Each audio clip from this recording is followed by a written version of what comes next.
I cheated on my girlfriend. It's been 2 years since she left me, and I punish myself by staying with my AP. I hate my AP.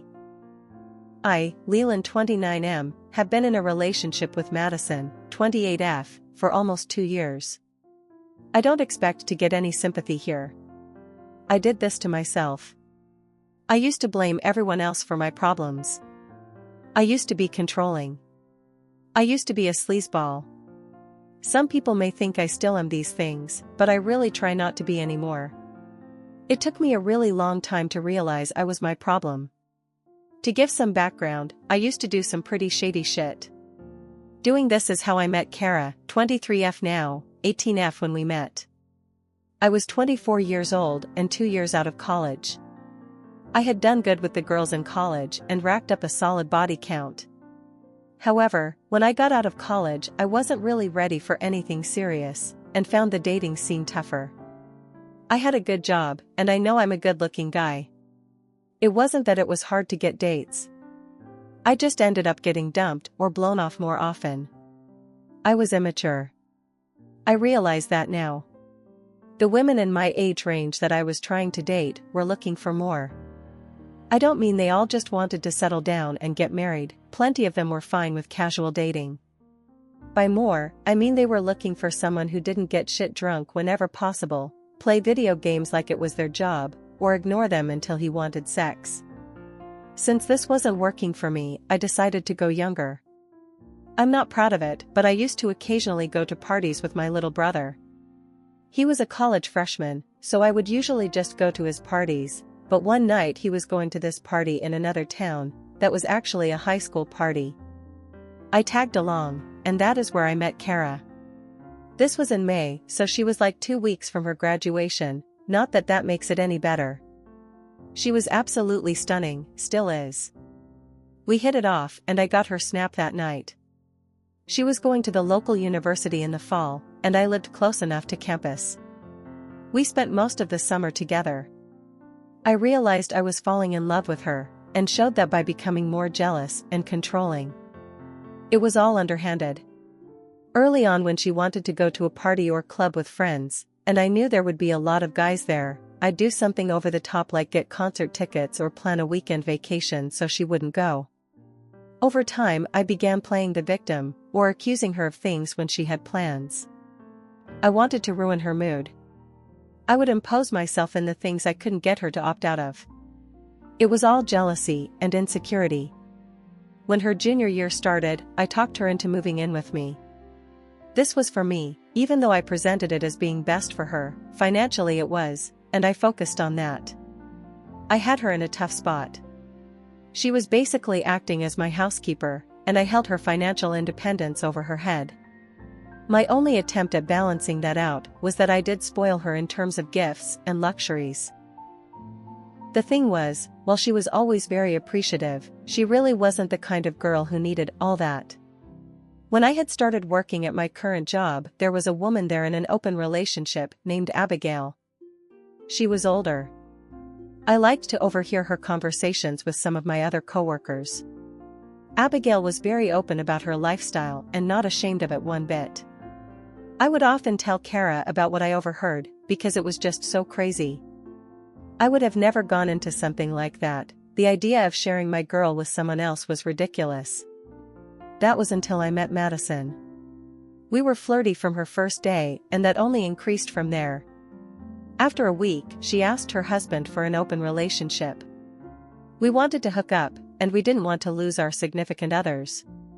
It took me a lot longer to finally approach Kara, and by that time Madison had made the situation with her husband worse. They were no longer doing an open relationship and were going to try swinging. Of course I lied to Kara about this and told her that Madison's open had been wonderful and we should try something like that. The dumbest part of it all is, I wasn't really willing to share Kara. The idea of her with another man made me furious, which makes the swinging I asked her to go along with all the dumber. I wanted to have sex with Madison, and was willing to play the dumbest game ever to make it happen. Madison was too though. She didn't have a lot of respect for her husband Seth. She thought he was a pushover, and when he was going to walk out on their marriage because of the open relationship she forced on him, she had to backtrack and find a way to get what she wanted. That was swinging. She also thought this could bring him back under her thumb. I know this, because she has told me so.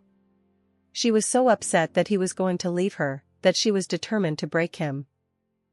As we went about making this happen, we totally ignored all their pleas, all their requests for time, space, communication, clarity. We gaslit them, pushed them, falsely reassured them. I feel like such an asshole for putting Kara through that, and Seth too. He didn't deserve it either. In the end, Madison and I got our wish, we got permission, and we got the consequences that came with it. We were so delusional. We both really thought we could have our good time, and they wouldn't do anything about it. Neither of us wanted them to be with anyone else. We were making rules for them, not for me. Our goal was actually to have each other, and them to also pay attention to us.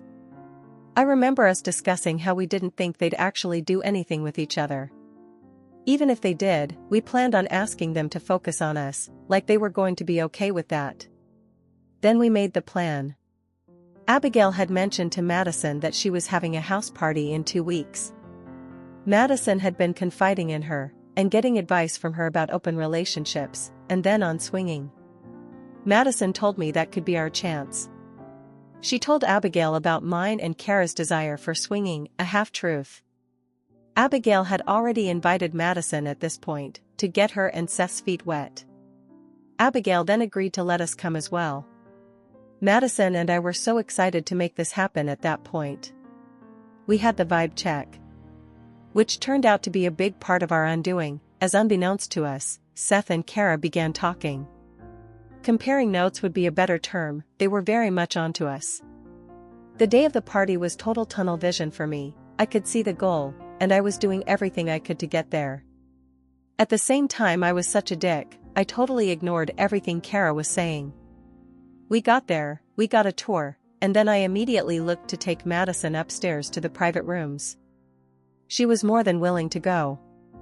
We were totally ignoring our partners. They just stood there and watched us walk off. I, in a complete afterthought moment, told Kara to come on. But I really didn't care.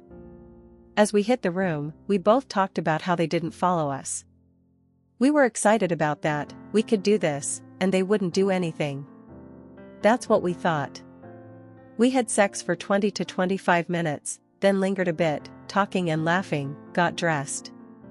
I fully expected to find Kara and Seth sitting in the living room sulking. We had talked a bit about damage control with them. They were not there. Our first thought was they took a car and left. Seth did have the keys to his. We went outside only to see both vehicles still there. Then we headed to where the food was, also not there. We heard some fairly large commotion from one of the rooms. Imagine my shock as I walked in to see Kara engaging with others, and having sex with Seth. There were several people in the room they had chosen to play. Madison was just as mind-blown. The fallout was massive and immediate. We screamed and yelled at each other the whole way home and through the night. She was calling me out on everything I had pulled over the course of our entire relationship. Seth and Madison were apparently doing the exact same thing. Kara left me the next morning. I was devastated by that. I feel like I became the poster child for fuck around and find out. Madison called me a week after all this went down. It was also the day after Seth served her with divorce papers. We just had a brief conversation as I was still trying to process losing Kara. Madison was cold, it was kind of weird. She didn't sound mad, or sad, just neutral. Like we were talking about the electric bill being due soon. I should have taken that as my first red flag. I tried just moving on. I remember telling myself, her loss. What a joke, Kara definitely wasn't losing anything, she could do so much better than me. It was about a month later, I had made a fake account and was social media stalking Kara to see what she was doing. I realized her and Seth had become a couple. She photo dumped a month's worth of outings and dates they had been on. The next week at work, Madison, who had largely ignored me that month, was back being flirty and friendly. I kind of called her out on it. She asked if I had seen that Seth and Kara were together. She said she wanted to meet after work that night, and invited me over for dinner. I agreed because I figured why the hell not, might even get late again. She texted me shortly before I had gotten to her apartment to just let myself in as she was getting ready. When I walked in, she told me to relax for a moment, she would only be another minute. After about 10, I got a text from her asking me to come into her bedroom. As I walked in there, she was at the foot of her bed. She immediately started to seduce me. She was largely insatiable that entire night and insisted on me staying over, where she kept up this crazed act for most of the next day. It was when I started to get ready to head home the next afternoon that she told me she wanted us to give this a real shot. She said our SOs have moved on with each other, we should do the same. We get along, have fun, sex is awesome, why not? Considering the time she had just shown me, I was all in for this. Things were good at first, however, I could tell there was something off. She wanted to document and post on socials everything we did together. I don't just mean trips or dinner dates to nice restaurants. I mean everything. If I got us Taco Bell after a long day, she made it into this sappy romantic post about how we just get each other or he's a mind reader. She always made it sound like we were just the happiest couple ever. Which really wasn't true.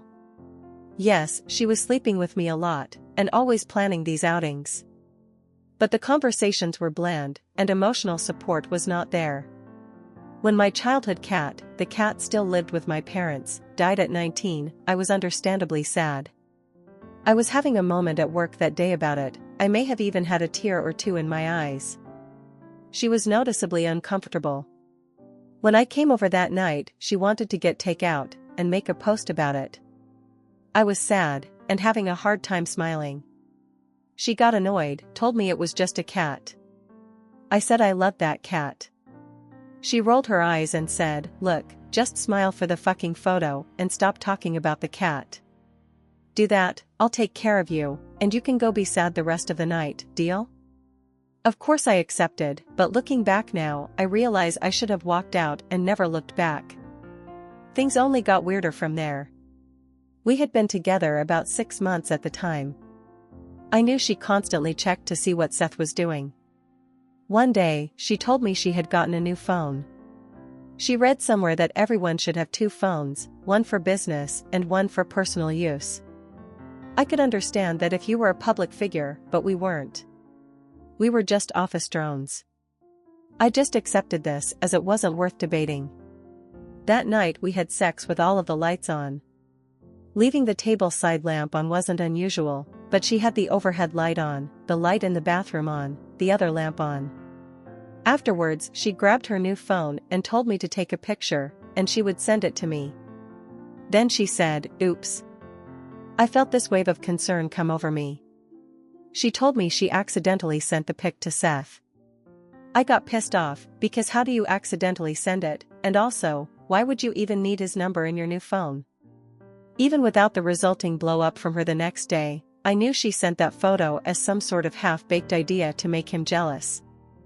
To his credit, he didn't take the bait at all. Instead, he sent back a video that set her off like no other. It starts as just a selfie shot of him, and he goes, got your pic, glad to see you're having fun, anyway Kara says hi. At this point it pans over, and there's Kara in sportswear looking amazing, and she goes, hi Maddie. I should mention Madison hates being called Maddie, then he pans back, we're having fun too, video pans up to the Kings Island entrance sign, I'm going to go ahead and block this number now, and if you send another picture like this to me I will go to the authorities. Bye. After this, she became increasingly insistent on us moving in together. I didn't want to, but I was also in a deep depression that I was unaware of at the time. I was in a real doom spiral of self-hate. I agreed and I ended up moving in with Madison. She was still trying to present a we are the perfect couple vibe to the world. It was bullshit, I just didn't want to be alone, as much as I was unhappy with everything, sitting at my apartment alone was worse. Which is how I ended up where I am today. It was about 2 months after we moved in together I saw on Kara's socials that her and Seth had broken up. Looks like it was mutual and amicable, no real detail. That was over a year ago, and they appear to still be friends. They still interact with each other on socials, commenting on each other's posts, wishing happy birthdays. Seth was even at Kara's graduation celebration with her friends and family. When I told Madison about this, she completely changed. She already wasn't the most loving partner in the world, but she got colder. It was about 2 weeks later she came to me one night and said, "I want to be in an open relationship again. This isn't really negotiable. I also don't want a bunch of stupid rules. What the fuck is the point if there's going to be a 100 limitations? You can either be cool with this, make peace with this, or move on." I was so delusional at the time, I actually thought this would be a good thing for me. The thing was, I had kind of let myself go. I wasn't working out very much, I was drinking a lot. We ate out way too much.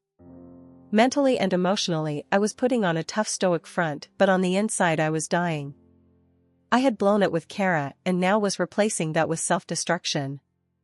I agreed to Madison's terms and told her I wanted 2 rules: use protection every time, and no details unless the other person asks for them. She was fine with that. The next day was Friday. She went out after work and didn't come home until Saturday morning. I asked her where she was and she said, "With a guy." It kind of shocked me, I don't know why, it shouldn't have. I'm sure she had him lined up before she ever asked. I just thought, okay, 2 can play this game. I was wrong, this was a very one-sided game. Over the next 3 months our relationship went to shit. She only wanted to have sex with me, right after she got back from doing it with someone else. Which, embarrassingly to admit, I was taking her up on, because otherwise I wasn't getting anything. I have no idea if she was seeing multiple people, this is what I assumed, or just the same 1 or 2. I occasionally would ask where she was going or where she was, and she always replied, "With a guy." Meanwhile, I was having no luck on the open market. I was struggling at work, I was still drinking, my confidence was shit because I couldn't get a match to save my life. I went back to doing shady shit at this point. I switched my profile to a much younger, fitter picture from a few years earlier. When I got a match with this woman named Evelyn, I was ecstatic. She was poly-ish, and I thought maybe this would be a chance to just have something else for myself. We messaged for about 2 weeks, she was aware of Madison and she told me a little about her long-term partner Anthony. I wasn't honest here either, as I made it seem like Madison and I had this amazing connection. We met for dinner one night. I could tell she was a little skeptical, because I didn't quite match my photo. I did my best to cover up the weight difference with the right clothes, but you could still tell some. We were actually having a pretty nice conversation, when she asked what got me into opens. I chuckled and said, "Madison," but I said it weakly, and she picked up on it. Then I just kind of word vomited about how it started, and about Kara. I wasn't overly forward, but I said enough to kill the vibe. She said, "You don't really want to be doing this, do you?" I just shook my head. We talked a little bit more where she told me I didn't have to be what I didn't want to be. I said, "I know." Then she stared at me for a moment. "You also can be what you actually want to be." That hit me like a ton of bricks. I asked if she wanted to go, and I'd take her back home. She said I didn't need to, she had messaged Anthony to pick her up and he was probably outside already. I paid the check and thanked her for the night, then headed out ahead of her. I got home and was thinking about what she said. It was true that I didn't like myself. I checked Kara's socials, only to discover at that moment she was in a new relationship. I felt all those same familiar feelings of loss, jealousy, self-pity. I went to bed but couldn't sleep. Madison came rolling in at 2 a.m. trying to initiate with me, which was a clear indicator of what she had done that night. I wasn't interested and rejected her. She got a little pissy but not much. She said, "Wait, you had a date tonight, how did it go? Did it go good? Must have if you don't want any." I said, "It went fine." She in a condescending way said, "Fine? Like you got laid fine, or you got a second date fine?" I said, "I don't want to talk about it." She said, "Oh no, you had two rules, one of them is no details unless asked, and I'm asking." I begrudgingly replied, "Neither then, we won't be going out again," but it went fine. She laughed, and made an L shape with her hand. "I'm kidding, I had about the opposite night, so we even out." For the first time I pressed for more details. "Yeah, what did you do then?" She said, "I ended up meeting up with this couple I've been talking to. I hadn't ever had a threesome, but that changed tonight." I actually couldn't believe that. I had asked her about doing something like that repeatedly since we opened. She always told me that she wasn't interested. I decided to call her out on that. She replied, "When I said I wasn't interested, it meant I wasn't interested in doing that with you." I just walked away from her at that point and headed for the kitchen. She didn't follow, and when I heard the shower turn on, I went to lay on the couch. The next day she got up and went out to coffee with a couple of friends. I remember staring in the mirror for what must have been 15 minutes. I was thinking about what Evelyn said, thinking about how quickly Kara moved on from me, thinking about how awful it has been with Madison. I hated who I was looking at in the mirror. I made the decision to take Evelyn's words seriously. I could be the person I wanted to be. That was maybe just a little over a year ago now. I am still living with Madison. I am cordial and polite to her, she is not that way to me. I refuse to sleep with her, which has led her to go out more often, and I'm pretty sure she has at least 2 full-time FWBs. I have been sober for a year now, and have been hitting the gym frequently. I might even say I'm in better shape than I was before. I put myself into work and have been getting noticed. I like taking on a little more than I have to, and focusing on some of the tougher assignments. My ultimate goal is to one day be a VP. I have been attending bi-weekly therapy appointments this whole time. I really had to face a lot of my own behaviors and shame. It's been a long road of self-discovery. I think it will be very beneficial when I hit the dating scene again. I haven't even tried for a relationship during this time. I'm finally ready to move forward with my life. I haven't told Madison any of this. I don't feel I owe her anything. She is a cold and bitter woman who uses people. That might be the toughest part. She expects me to basically serve her, which I have done for a long time just to keep the peace. I am done. I have lined up a new apartment for myself, and will be moving out this week. I'm just going to pack up and leave. I'll leave a note behind. I have managed to find a new job as well. A competitor was looking to fill a director position. I didn't land that position, but they also needed an assistant director, and I was offered that. Either was a pay increase, so I accepted the assistant spot. I also am looking at this as a chance to grow. I don't want to go into it with any bitterness towards whoever got the director spot. Even though they will be my direct boss I'm working with on a daily basis. I'm going to do whatever I can to be of value. Well, this is long enough already. I can't wait to start this new chapter, and I'm finally happy with the person I see in the mirror. Wish me luck.